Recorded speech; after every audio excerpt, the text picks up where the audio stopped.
This webcast and any accompanying materials are copyrighted by the American Association for Respiratory Care.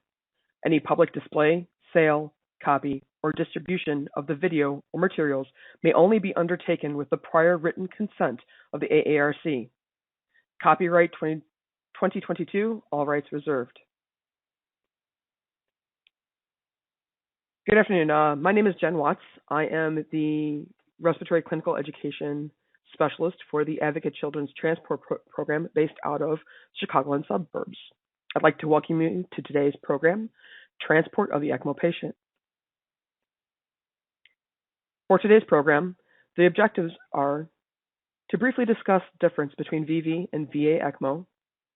You'll be able to discuss transport team roles during ECMO transport, discuss the preparation for ECMO transport, and discuss management of adverse effects that may occur.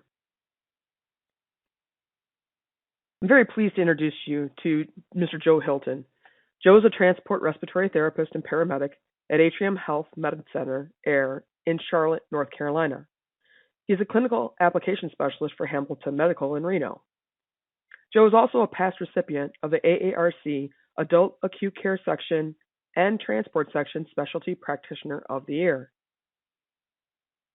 Mr. Hylton discloses a relationship with Hamilton Medical. I have no relationships to disclose. Brand names of products and or medications may be mentioned only as examples of technology and treatment. Any use of a brand name is not in any way meant to be an endorsement of a specific product, but to merely illustrate a point of emphasis and to provide information and education regarding the availability.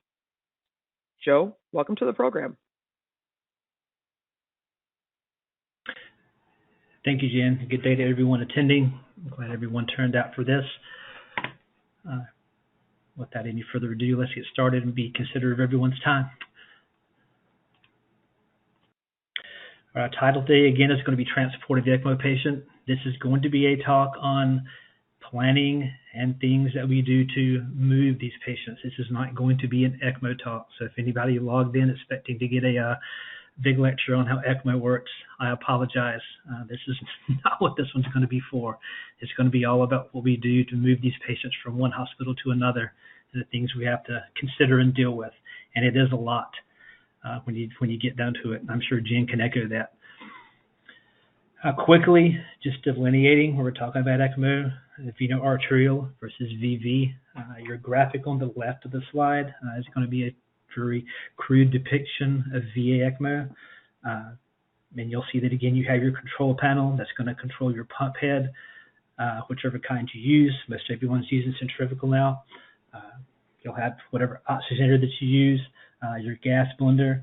And one thing that's not in the depiction is showing the type of blood warmer or heater that you're going to use to keep the blood warm while it's outside of the body and in transit. This particular example is showing a common carotid and the subclavian connections for venous and arterial. So that's kind of the makeup you'll have. Usually that's going to be cardiogenic shock, extracorporeal CPR, anything that's diminished your cardiac output. You're going to be looking at VA for. Your right graphic is looking more at veno-venous or VV ECMO. You can see it showing the depiction of returning cannula to the jugular vein and then drainage from the vena cava. And again, the same depiction of equipment is going to be about the same. You'll have your control panel to control your pump head, your oxygenator, your gas cylinder, and again, whichever type of heater you're using to keep the blood warm while it's in transit and moving. If anyone's done ECMO for 20 years, you can surely speak to how the size of these pieces of equipment have gotten, and I mean smaller, in that time frame. Anybody that's been doing this for a while can speak to the size and enormosity of the equipment that we had to do with ECMO when we first started doing it in the early 90s and so forth. So that has also made things a lot easier for moving patients from hospital to hospital as well. This is one of many things we've got to consider and think about.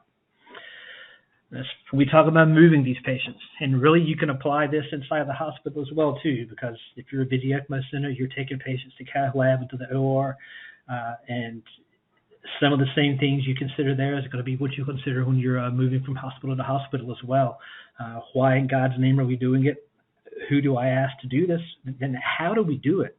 because it can be overwhelming if you don't have the resources to get in and really get this process moving. And it's not something you should be taking on immediately, especially hospital to hospital, because there's a lot of moving parts that has to occur. And if it's not structured, you're almost setting yourself up for failure, and ultimately the patient as well, for a bad outcome to happen. As far as looking at team roles and preparation, when we do this, who's going to do what? Who's going to be responsible for moving a patient from one hospital to another? How do we initiate that process? Who do we call? What do we call? Who do we talk to? Once we talk to those people in the connection line, what information do they need to gather? What physicians do they need to contact to each other and put them on a conference call so they can speak and get all their boxes checked of things that they need to know that have been done or need to be done, or things that need to be mitigated before we fit this patient up. Then transport needs to get involved. How are we going to move them? Is it going to be air? Is it going to be ground?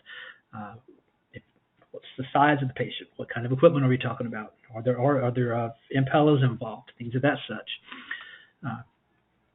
When these transports aren't occurring, from the ECMO team and from the transport team, who is going to be responsible for the equipment that we use? Who's going to buy it? Who's going to prepare it?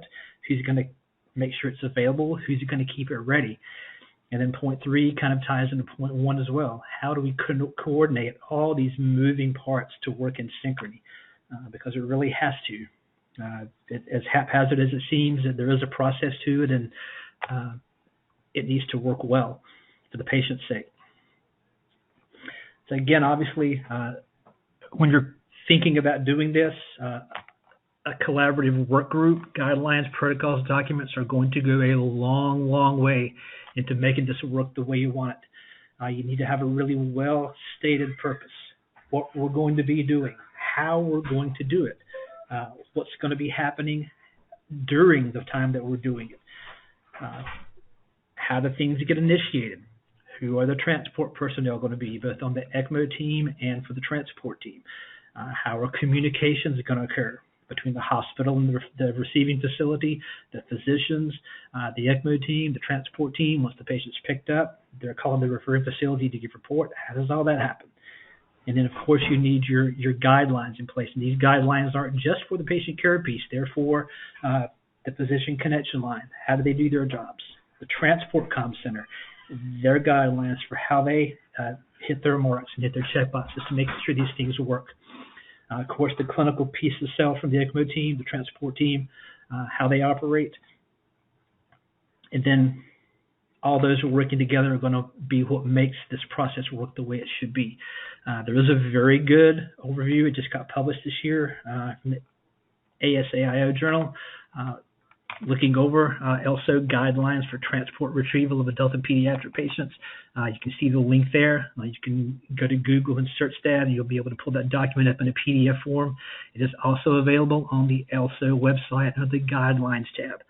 It's a very good document if you're looking at starting this process, so you want to go back and review the one you have. Make sure you're hitting some good QA marks that are there. This is a good place to start to look. This is where it starts there. If this piece is bad, then you may run into trouble downstream. And again, just a quick look at the ELSO sheet for things that they suggest for team roles. You can see they're offering what you'll use to get your process started, type of the referral, the communications piece, the referring facility patient prep that they need to do while the team's en route to pick up that patient, the mobile ECMO equipment. This is going to be both the specific ECMO equipment and the vehicle that's being used to transport the patient and the equipment. The pre-transport kind of a timeout that's going to occur between the transport team and the ECMO team to make sure they have everything they need, both from a data and an equipment standpoint. And then trying to look downstream and make sure that they have things to deal with any adverse events that happen. And then kind of a post-transport piece, looking at giving a report, completing the transport, completing the chart with the documentation for that transport, how they get merged together, and then who's responsible for putting all the equipment that we use, cleaning it, getting it put back together, and having it ready for the next piece to be used. A good guideline document. Again, you can take this, and just about everyone's going to modify it to their facility and make it their own, so they can do things the way their facility does them.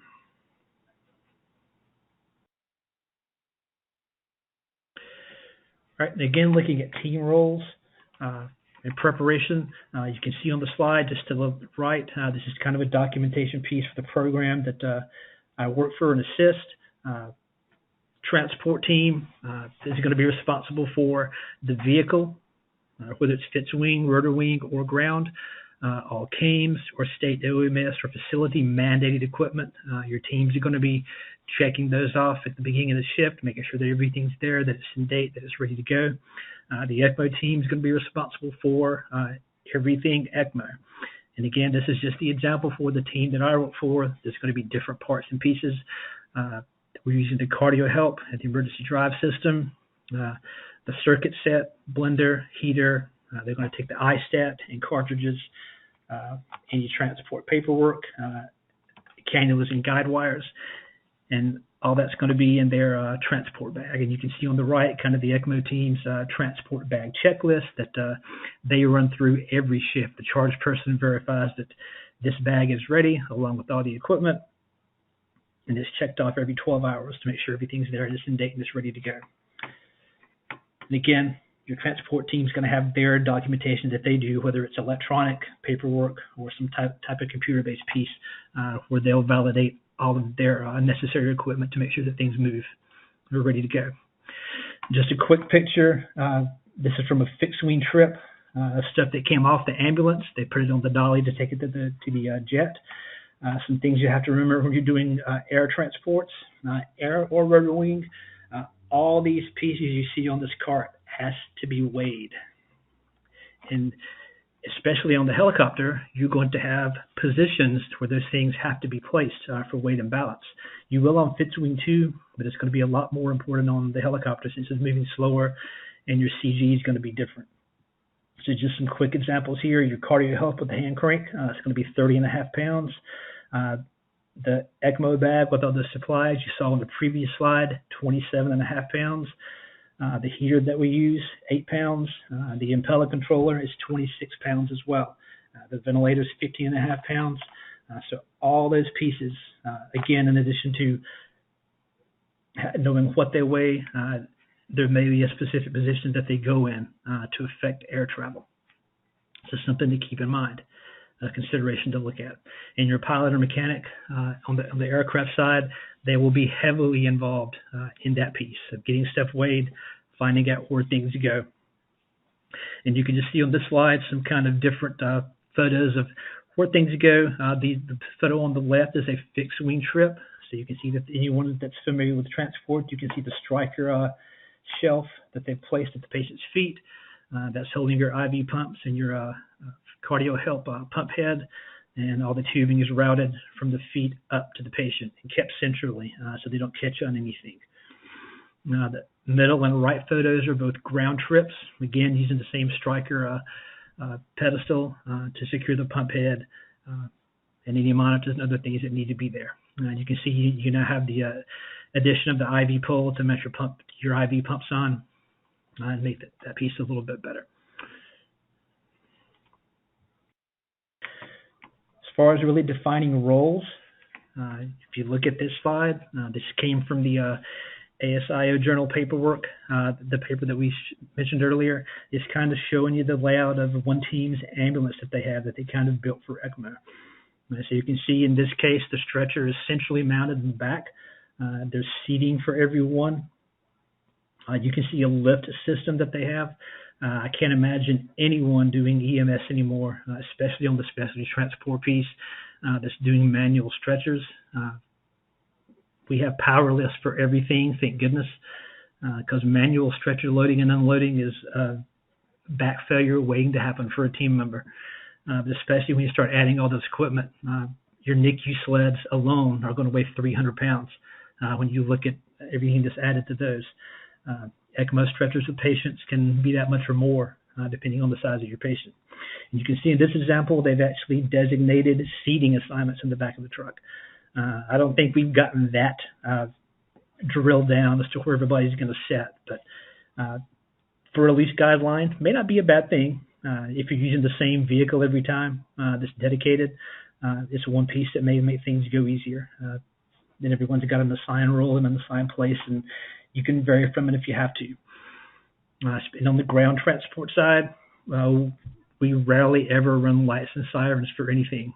We need to be stabilizing usually before we start moving, because a hospital is going to have much more resources in the back of your truck is.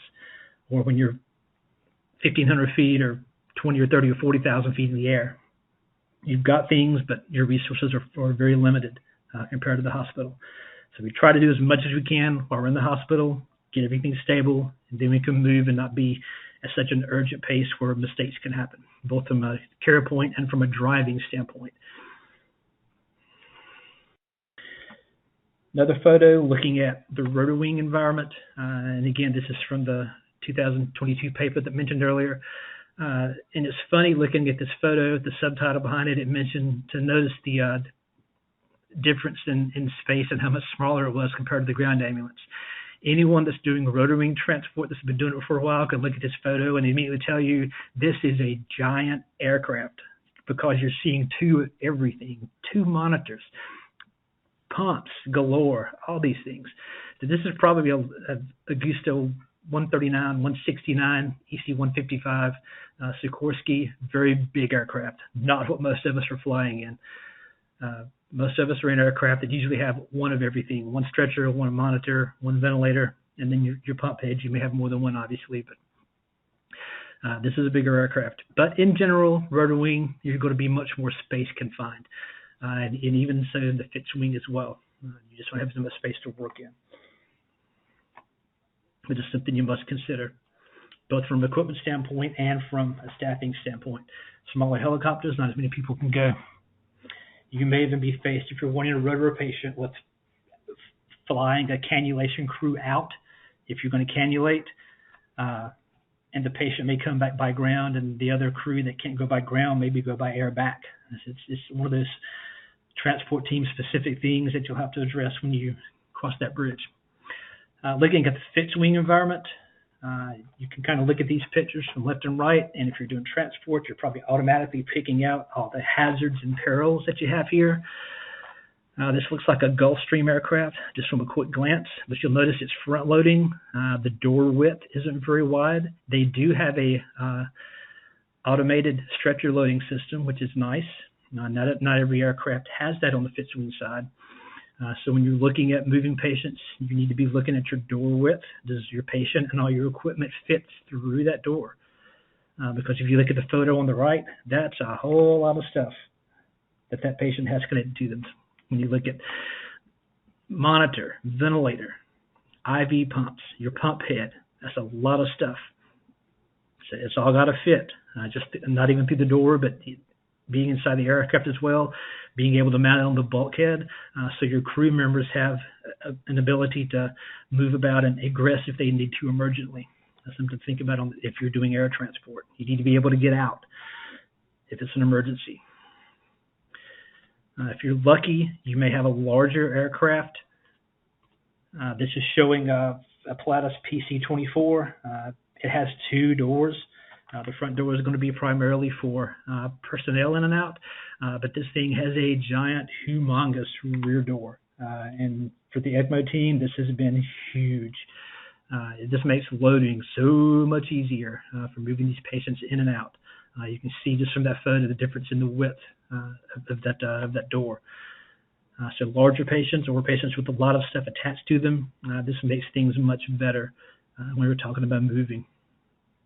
And you can see again the photo on this aircraft. The photo on the left is looking at the fuselage, the tubing down the middle. So you see you have a lot of room. And the photo on the right, you can see the crew loading through that gigantic rear door from the width standpoint. If anyone's flying with a PC-24 for fixed wing, boy, you're lucky. It's just a nice aircraft. It's roomy, it's fast, and does well. All right, so getting past the equipment piece, looking at kind of how things should ideally roll when you get one of these ECMO transfers. Kind of how they happen at the program that I work for. The referring providers are going to initiate this transport.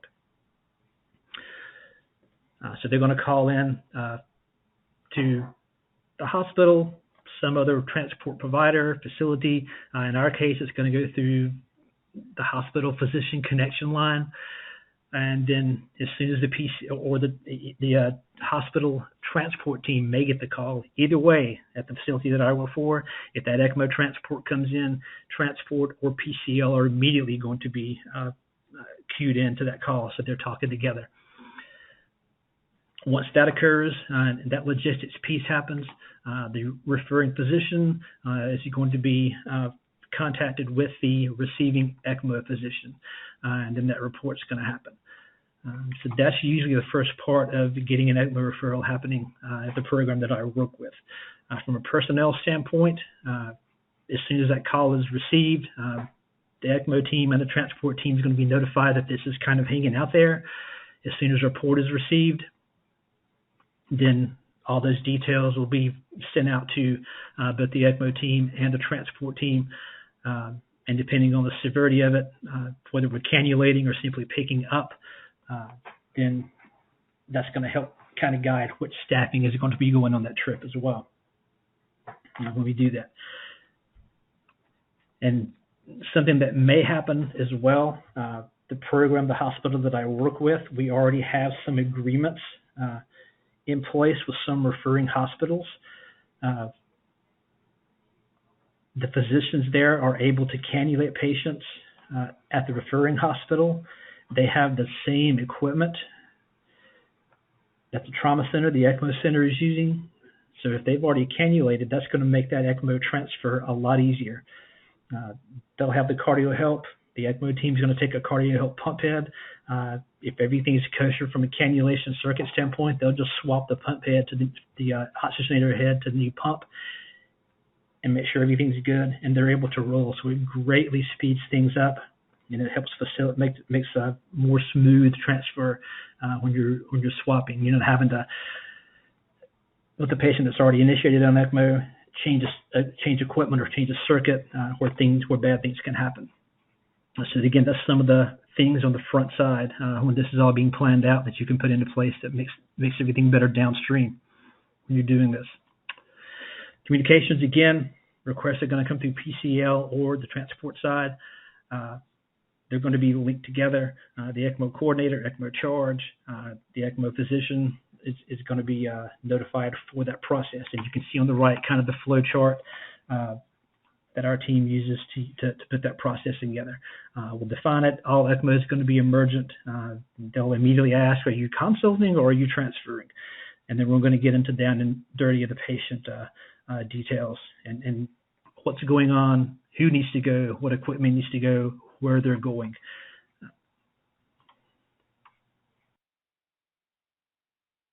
Once we know where the patient's going to go, again, we're going to find out what equipment we need, cannulation site, vent support, where they have Impella, tandem, pacemakers, balloon pump. All these things are either going to be on the transport vehicle or we'll take them with us. And then that checklist is going to be sent out by the comm center to the referring and receiving hospital as well to make sure everything is in place, to make sure we're not missing anything. Next slide you'll see is looking at, again, preparation, your transport checklist. This will be something that we're going to look at again to make sure that everything is checked, to make sure that nothing falls through the cracks. Make sure the physicians have talked. Make sure that if it's not going to a facility that our transport team serves to, if it's going to a different hospital altogether, that they're able to take it, because then it may be a case of a referring hospital and the receiving hospital just using our transport team. They'll use their ECMO team to do stuff, so they can iron those details out. But again, if it's coming back to our facility, then we're really going to dig down into all these other boxes. Getting with PCL, finding out the equipment, getting the patient weight, priming anything that needs to be primed, trying to get radiology, taking them with us if we need to, any vest, gowns, whatever. The referring provider, making sure that the patient's stable, making sure all labs have been drawn, making sure that they have blood that's been cross-matched and ready to take with us in case we need it. Making sure that the nursing paperwork has been done, that report has been called to the receiving unit. Again, making sure all the drips are there, that we have appropriate medications from what's already going, that they've been hung, that we have enough of those meds to get us from point A to point B, making sure blood products are ready, making sure all charting at the referring hospital is done, making sure the report's been called. And then from that point, once care has been assumed by the transport team, they're going to do the rest of this, provide current care, making sure everything is where it needs to be, and then switching stuff up or changing circuits if we need to. Again, it does seem like a lot of detail, but these are things that are going to fall through the cracks. They've either have occurred or at our facility or in other places, and there are things that have popped up that we need to make sure don't happen, that we don't fall through the cracks. As far as the transport procedure, once we're moving the patient, and again, this is going to vary from facility to facility. At our team, anything ECMO is going to be handled by the ECMO team. So your pump head, your circuit, we may use a physician. The transport team is going to care for the patient. And by that, we're going to say the monitor, the ventilator, any drips going to the patient, even the impella, because it's to the patient. The ECMO team is going to take care of the ECMO. The transport team is going to take care of everything else attached to the patient. That doesn't mean you're siloed. You are not. You need to be communicating and talking, because everything on these patients affect everything else. So if anything gets changed, adjusted, that communication needs to be clear and making sure that it's heard and read back if so. There doesn't need to be any ambiguity in these things. It's where mistakes happen, where things fall through the crack and bad occurrences happen. As far as the timeout, once this transport's been received, everything's ready before our team leaves to go to the referring hospital. There is a timeout, making sure that we have everything we need.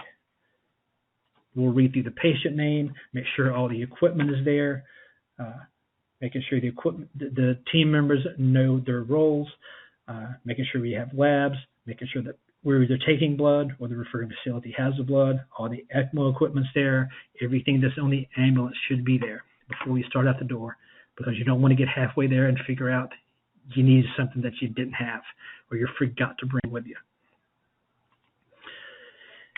Care during transport, again, I've kind of alluded to this a little bit already. There needs to be clear guidelines on who is doing what. Our transport team, they're going to function under their guidelines and their medical control. The ECMO team is going to function under their guidelines and their medical control. And again, you can't say it enough. You can't emphasize it enough. Collaboration, communication is mandatory for this. You can't tell enough.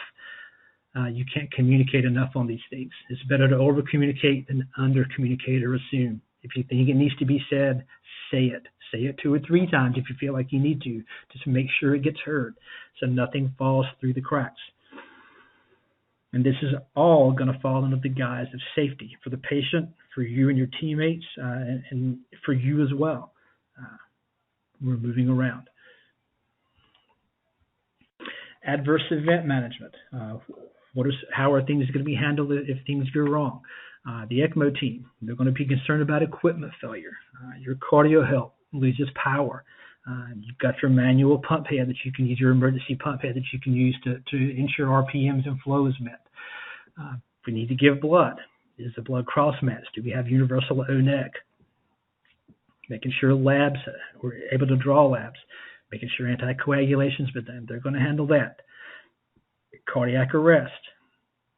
This is going to be something that it doesn't happen frequently, but it can be very chaotic when it does happen. You're in the middle of a ground transport or you're in the air and your ECMO patient has a cardiac arrest. What do? I can tell you right now, your transport team, they're going to be going crazy to do CPR. And you may or may not be doing that depending on the type of ECMO that you have.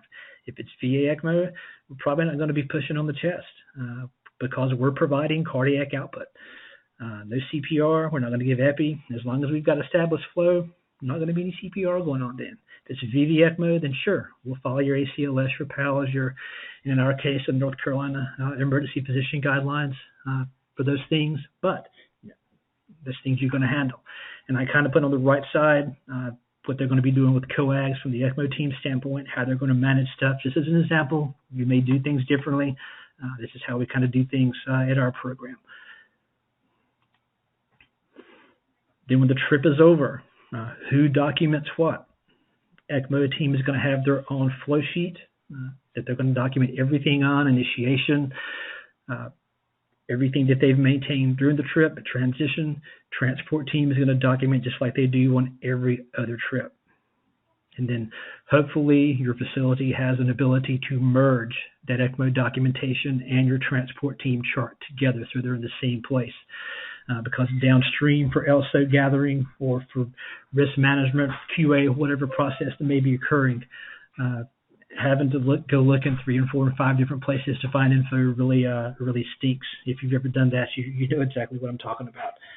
Our program uses EMS charts or Zoll charts, and we're able to merge the ECMO documentation. We're able to save it as an attachment and include it with all our ECMO transports. It does make life a lot easier from a data standpoint.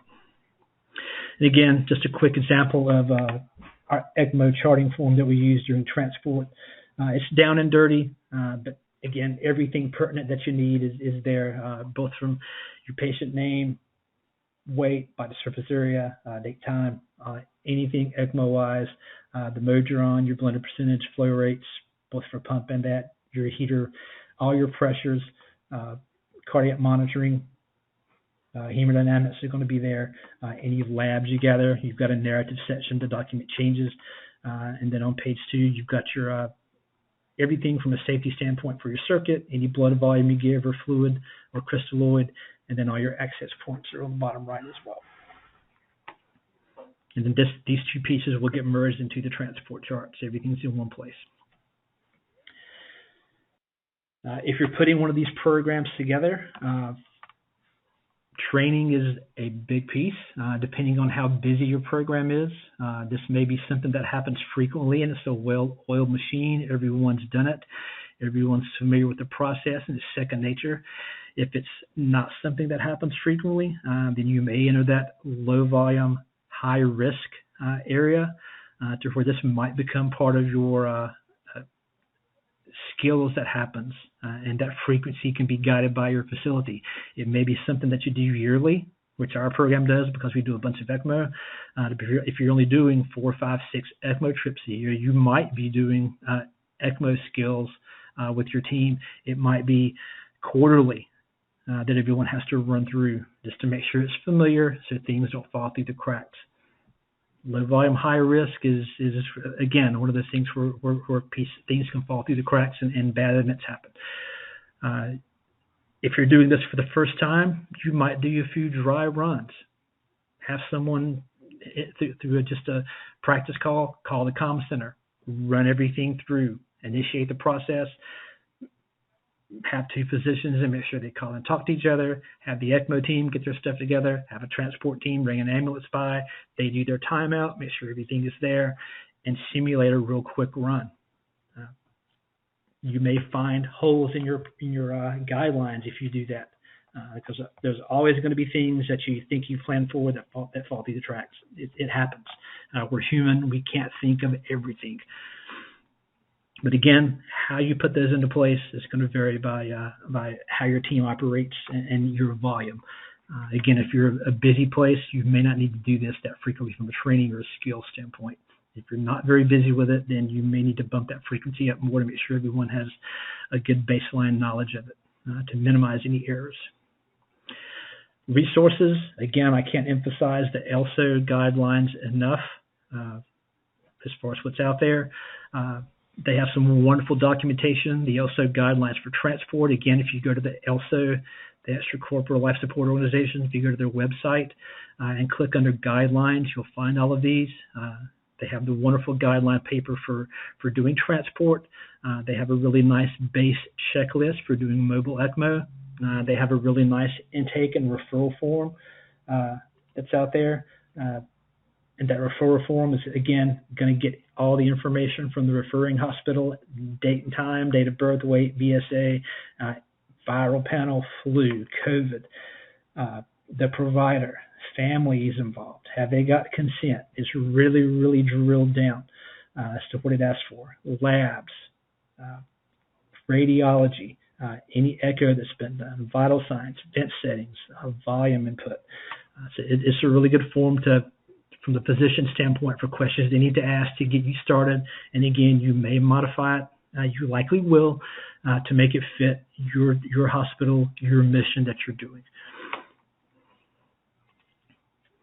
And again, looking at more resources, this is kind of digging down more into some of the more patient-specific stuff. So if you came to this talk looking for more things, ECMO and how it's being for, here's a slide for you. If you go to the ECMO guidelines themselves, you're going to find general guidelines for adult respiratory failure, doing VV, PEDS, neonatal respiratory failure, pediatric cardiac failure. They've even got a really good document on ECMO for COVID-19. So there's a lot of very, very good info that's on the ELSO page under the guidelines tab that it can keep you reading and pondering for days if you so desire that. But it's good stuff. It's really good stuff. With that, that is everything that I've put together for this talk. It's about 20 of, so we've got plenty of time for discussion and questions as well. I figure with this group, we would have as much discussion on how things are done as much or more than we would have for questions. So if anything has any questions or any input, please feel free to chime in. We'd love to hear it as a group. It's how we're going to learn. Well, Joe, thank you for presenting today. So I have several questions here in the Q&A box. So we'll get started with some of the ones that have popped up while you've been speaking with us. Sure. So the first question we have here is, has there been an increase in needing to transport ECMO patients to other hospitals since the start of COVID-19? For us, yes. And a lot of that is because we have aeromedical resources.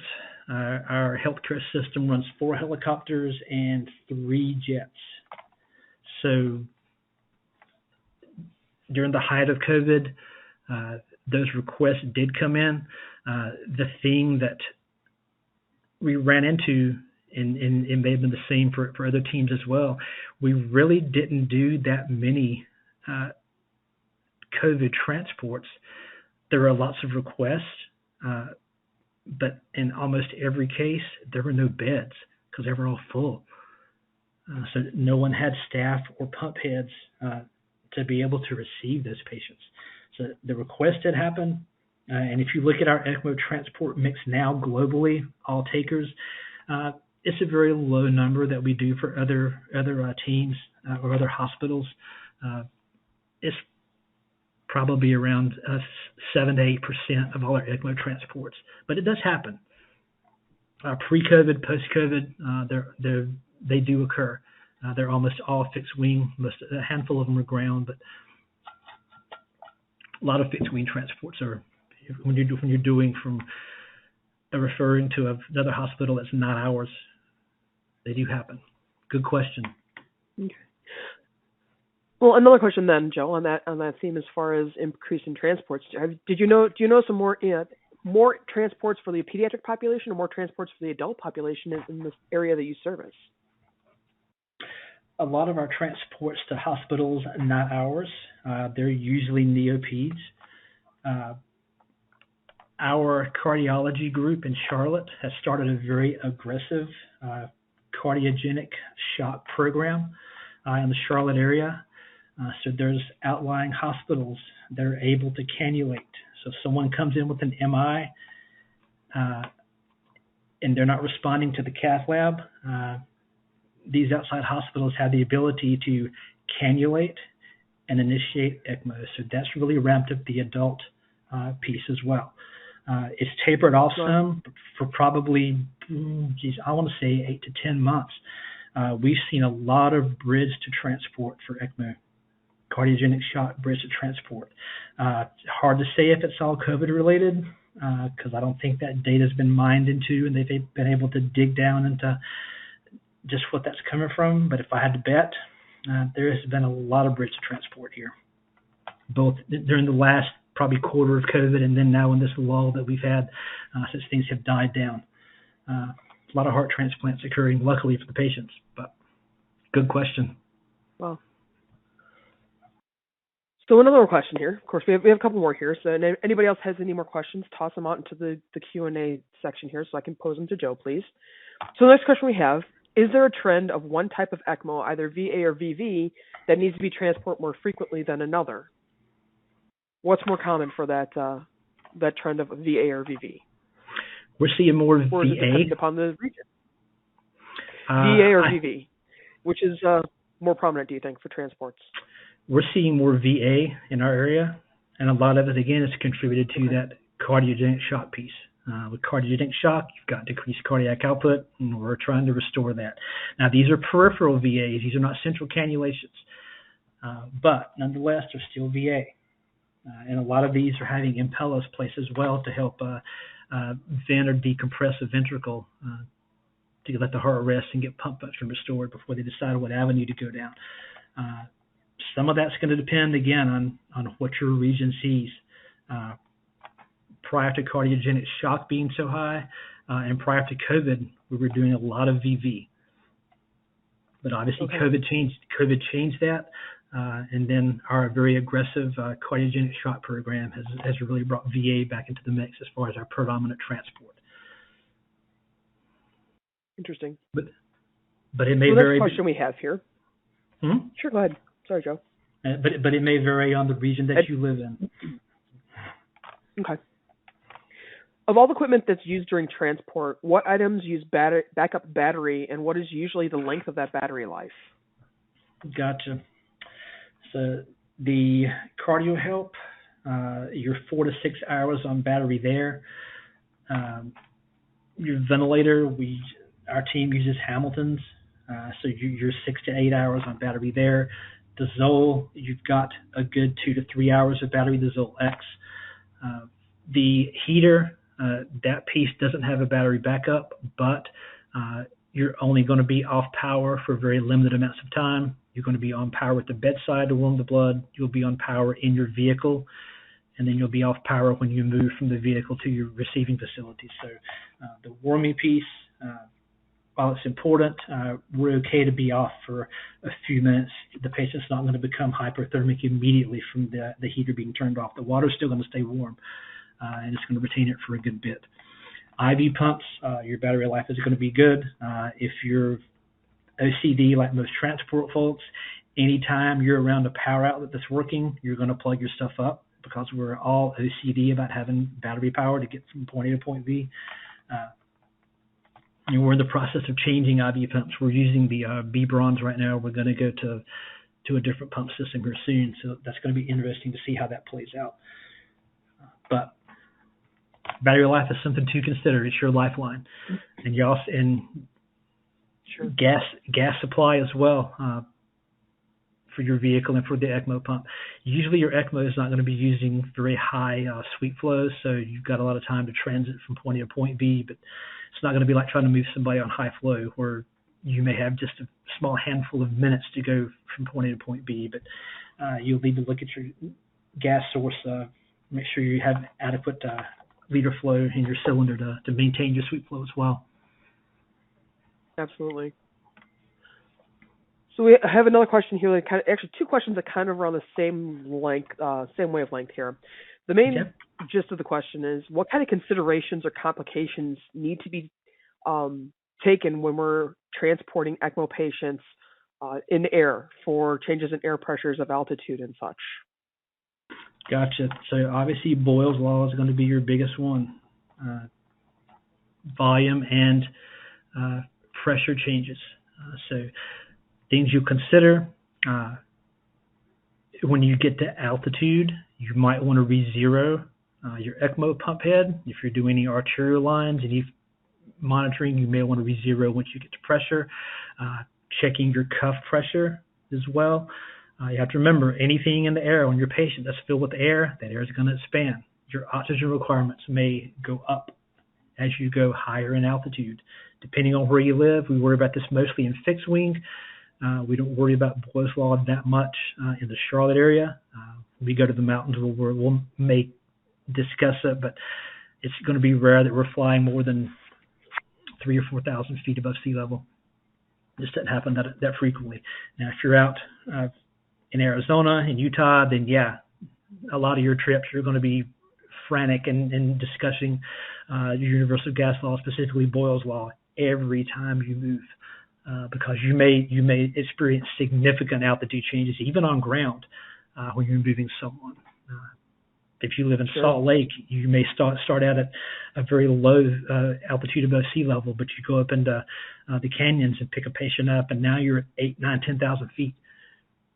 And your care is going to change as you come down the hill, and things you may adjust. So the region you live in will impact that as well. Where we live, obviously the fixed wing side is going to dictate more of where we'll be concerned about gas loss, because our cabins, they're pressurized to 8,000 feet. They can be pressurized lower, but as a general rule, that's where they stay. But it's something you do need to consider. Good question. Good question. Not often thought of. Well, you to put in perspective also as far as that ground transport, if you're changing elevations, significant change in elevations, I don't know that I necessarily would have put that into my mind as a consideration. And I do transport, and I do ECMO transport.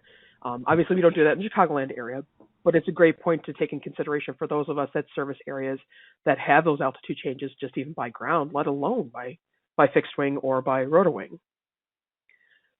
Okay, another question we have here. What is the mileage limit for helicopter transports on ECMO? Good question.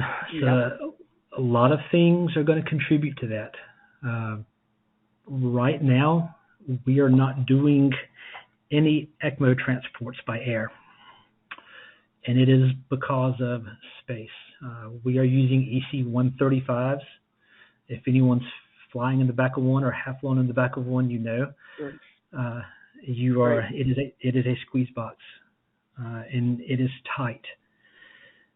So being able to put 2 transport team people and 2 ECMO people, there's not room for it. You only have 3 seats in the back. So from a safety standpoint, where's the 4th person going to be? Do you take 1 ECMO person? Probably not the best thing to do. Now, that's not to say that we wouldn't put all that equipment on a stretcher and put an ECMO team and a doc in the back of an aircraft and fly them to a hospital and let them get the patient on or get them stabilized. And there might be a transport crew that goes by ground and meets up with them, obviously, at a later point. The transport team's had time to get the ECMO team has had time to get the patient stabilized, and the transport team arrives by the ground ambulance. Everything's switched over, and then they go back by ground where everyone can go. Okay. If you have a larger aircraft, Michigan probably has this process down to a science. They're flying in EC-155s or the newer version of the Dauphine aircraft, so they've got a big airframe with lots of room. They can take lots of supplies and lots of people. So that process is better handled. Other things that you'll have to discuss when you're looking at rotor wing transport, in addition to the airframe that you're flying in, the weight. Weight affects how much fuel the aircraft can carry, and fuel equals distance. If anyone's ever done rotor wing, you know that you get weighed, everything gets weighed. That's all going to gross weight of the vehicle, and the pilot's figuring out how much fuel they can carry, and that's going to dictate how far they can fly. And they've got to be able to get fuel to get you there and get you back. And again, depending on the type of airframe you have, the type of avionics that they have in, the region you're flying in, you've got to factor weather into that piece. Visit Chicago in July, August. An ECMO transport in the morning, Jen, you might say, shoot, yeah, we can do this. We can knock it out, no problem. 1, 2, 3, 4 o'clock, you might say nope, because thunderstorms are the rule of the day at that time of the year. Right. And then in the fall, winter, you got to worry about snowstorms. Things might be perfect where you are. Things might look good at the referring hospital, but in between, it may be a mess. And there's no Exactly. need in anyone trying to go out in that. No one's life is worth that. Everybody comes back home. Our safety is important too. We're taking care of these people. Please don't let that point. Safety is a key aspect. And that's a counterintuitive way from what a lot of us are usually trained to think, because we're all in healthcare. We want to help people. Right. We'll put ourselves in harm's way sometimes to protect someone else, but really on the transport side, and it really needs to get pushed into the hospital as well. You are a key piece of where you are. You are the person that they've called for help. And if you put yourself in harm's way and you get disabled, you get killed, then the help is gone, and the patient's in the same or worse position than they were before. You're so right, Joe. I think so many of us lose sight of that, but that's an important piece. What you just said is so important for a lot of us to keep in mind. Our safety is just as important, because our safety then in turn will lead to the patient safety in the long run. Yeah, completely agree. If no one takes anything else away from this talk, please don't forget that. You're important and you matter. Look after yourself. All right. I think we have time for maybe one more question here. Let's see here. So are you seeing a trend where you are busier with more ECMO transport requests during summer months or during winter months? I don't think we've seen a delineation in our area. It's been pretty consistent. Our requests are about the same. I can't say we have either in this area.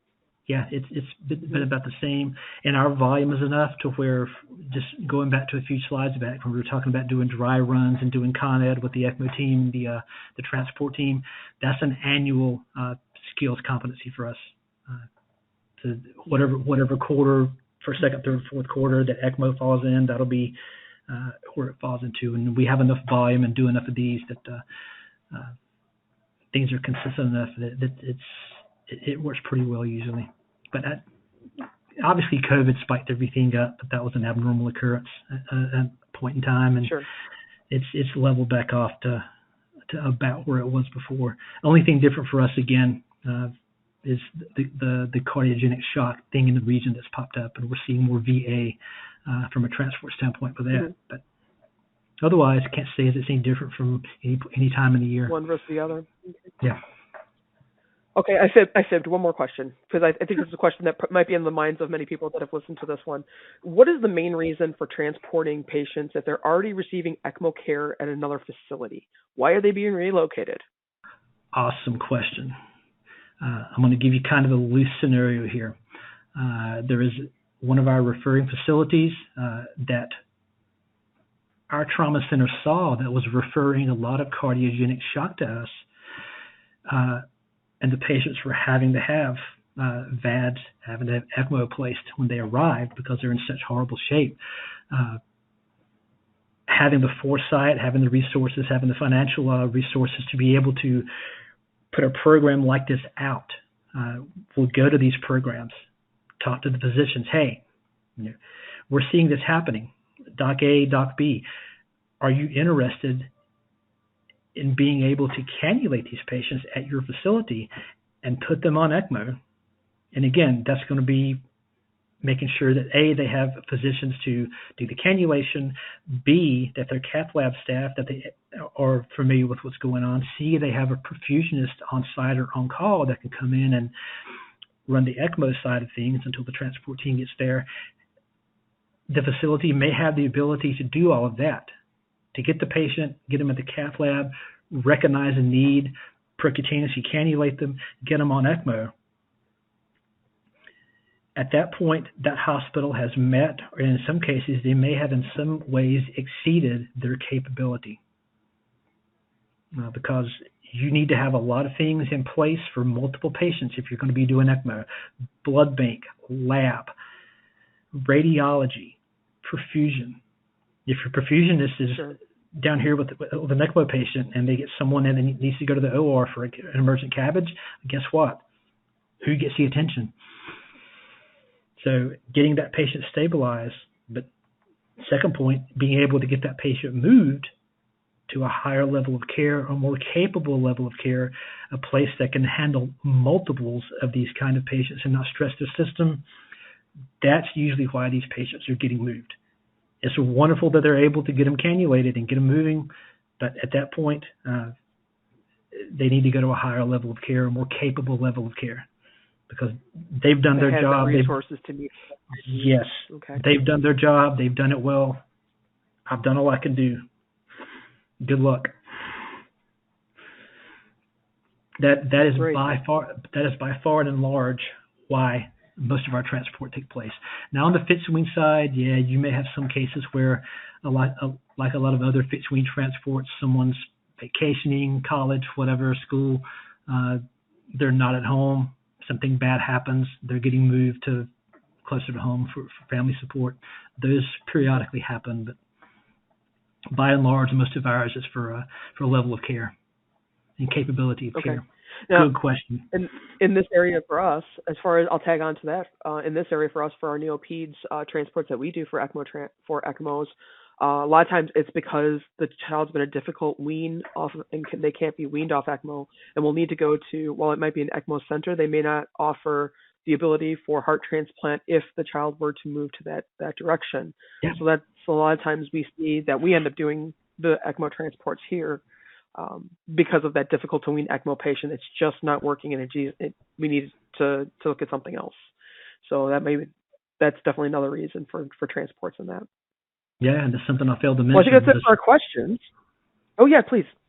Yeah, something I failed to mention: the surgical capability of the place where you're at. That needs to be considered as well. Agreed.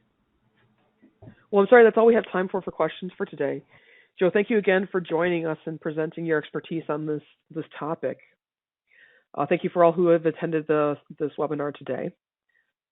Please join us our next webinar on September 27th for the Journal Cast, which will be presented by Brady Scott and moderated by Karsten Roberts. In the upcoming slide here, we'll go through the housekeeping of obtaining your CE. But until then, have a great day and stay safe out there. Thanks, everyone, for logging in. Thanks for your questions. Be safe. Thanks, Jen. Thanks, Joseph. Really appreciate your presentation today. If you are a group participant, please have your group leader submit your information to the group attendance tab so that you can be provided with follow-up instructions on how to submit for credit. If you do have any questions, please email crce@aarc.org. This does conclude today's presentation. Once the course is marked concluded, the system will automatically submit credit for you. You can check the status in the Credit Submission tab. We all hope you have a great rest of your day.